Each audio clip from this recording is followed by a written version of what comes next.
Greetings, boys and ghouls. On the stand today is a classic, one of the first villains children are ever introduced to. A man who is more than justified in seeking revenge against someone who not only physically disabled him, but put him in lifelong terror of a monstrous wild animal, seeking to eat him and treated it like a harmless prank. The one, the only, Captain Hook. Most people only know him from the Disney film, of course, but he goes back much, much further than that. For the sake of brevity, we will largely be sticking with the Disney version, but I may bring up a few points from the book as well. Captain Hook is a pirate. Now, piracy is obviously illegal, but it has time-honored roots, and he's clearly one of the more old-fashioned, honorable types than the type you typically find today. He is, first and foremost, a gentleman, which is odd considering his upbringing seems to have been as a lost boy.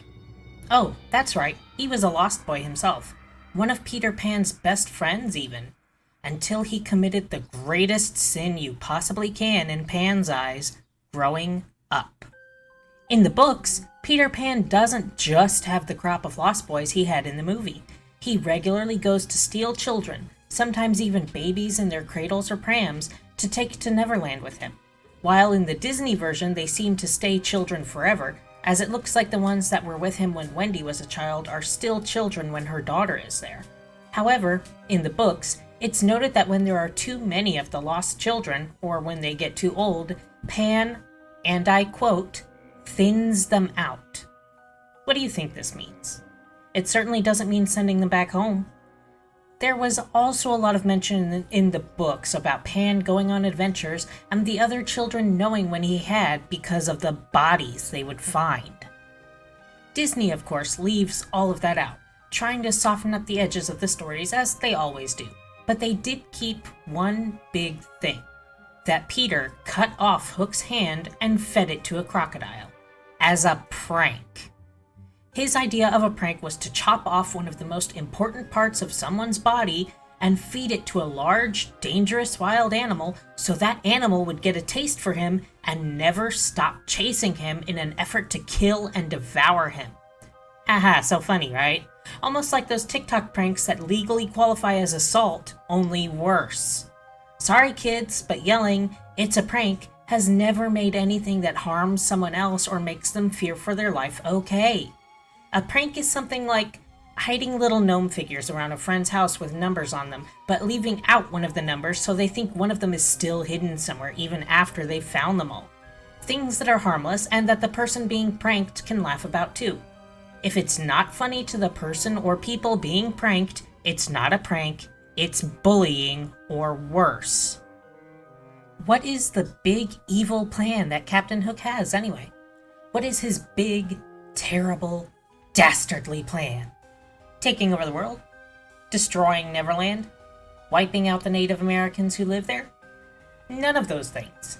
The big goal that Captain Hook has is to reclaim treasure that Peter Pan stole from him. That's it. Getting back something that was his to begin with. Sure, he probably stole all that stuff, but the people who it was stolen from are probably long gone and don't miss it anyway. So the original owners basically aren't of any consequence. And it's not like Pan stole it so he could return it to them. He stole it so he could keep it in a cave and sometimes play games where he made the other kids look for it. That's it. He's not using the money to care for the other kids. As far as he's concerned, a few spray-painted rocks or cardboard would have the exact same effect. The reward is finding it, not the treasure. Captain Hook obviously wants it so he and his crew can finally stop having to hang out in Neverland and can spend that money for a peaceful retirement. Sure, he threatens Pan and the Lost Boys while he does so, but can anyone blame him for being angry at the kid who, once again, chopped off his hand and fed it to a wild animal so that wild animal would be a constant threatening presence in his every moment? Not even just his every waking moment, as I'm sure he has nightmares about it too. Something hanging over you like that isn't something that's easy to just make go away. The closest approximation I could make would be financial stress. When I have bills to pay and no money to pay them with, and I'm afraid my next paycheck won't cover it, which is pretty much all the time, that stress isn't something I can soothe away with a dollar store face mask and a foot soak. Even though I try to distract myself and not think about it, it's always there. Always terrifying. Always haunting. A gaping maw of never-ending debt just waiting for the chance to sink its teeth into me and never let go. Sorry, got a little too personal there. In any case, Captain Hook doesn't want world conquest, and killing Pan would just be a cherry on top that isn't even necessary to his desires. But really, who wouldn't want to take out the person who cut off part of your body and made you have to spend every moment of your life watching your back for some monstrous danger? It's not his fault that Pan and the boys are kids. They never grow up. They're well past the age of legal adulthood. They just don't physically age. Or mentally, seeing as how Peter never seems to learn how his actions hurt others. Even when Jane gives him a dressing down, it barely seems to sink in and he's back to his antics in no time at all and blaming her for everything when all she wanted the entire time was to go home. Something he made her think she had to learn to fly to do when he demonstrated several times that he could easily carry her, so he could have just flown her home anytime himself and it would be over with. He doesn't even want a single country's conquest. He just wants his treasure back. One could argue that instead of constantly trying to steal it back from Pan and the boys, he could just try to take up piracy again and reacquire all of it. But that treasure probably took many, many years to gather up. And with him and his men being trapped in Neverland as long as they have, the world isn't exactly one where the style of piracy he practiced worked out so well anymore.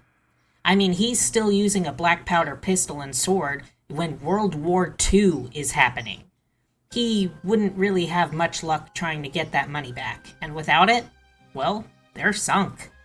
Their only chance of being able to live some kind of peaceful, restful retirement after centuries of torment and humiliation by Peter would be to get that treasure back, and some fairy dust so they can return to their own home world and get themselves settled back in and catch up with what's happened since they've been gone. A difficult transition to be sure, but I think a smooth-talking gentleman like Hook could work his way through, especially with piles of gold and jewels to smooth his and his crew's way. Maybe he'd even become prime minister someday. People who have done far worse than anything he's ever been accused of end up in positions of political power all the time, after all. And he did go to college. Balliol and Oxford if you go by the plays. So he's also quite well educated.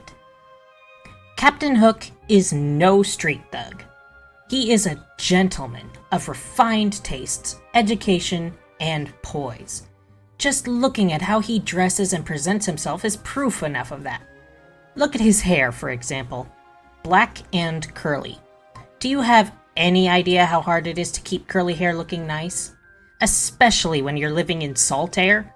I don't live right near the coast, and it's still enough to make the frizz in mine unbearable sometimes. I usually just put it up with a clip and bobby pin so it's not in my way and don't do much else with it. But his hair is perfect and never out of place, except in active combat, which, come on, no one can maintain their hair perfectly in that situation, let's be real. Not unless it's got so much hairspray in it that it's frozen solid and most likely bulletproof. Black hair also tends to start showing grays the earliest. I can personally attest to that. My hair is naturally black, and I started getting grays in my early teens, especially with all the stress he's constantly under, running a crew, dealing with Pan and the crocodile, always waiting for a chance to attack.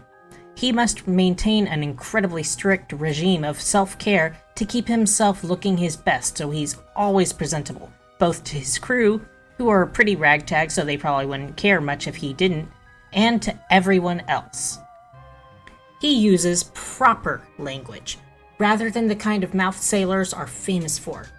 He carries himself with a regal air that commands respect, and is likely a big part of why his crew is still with him, even though they've been stuck in Neverland so long without succeeding in their goals.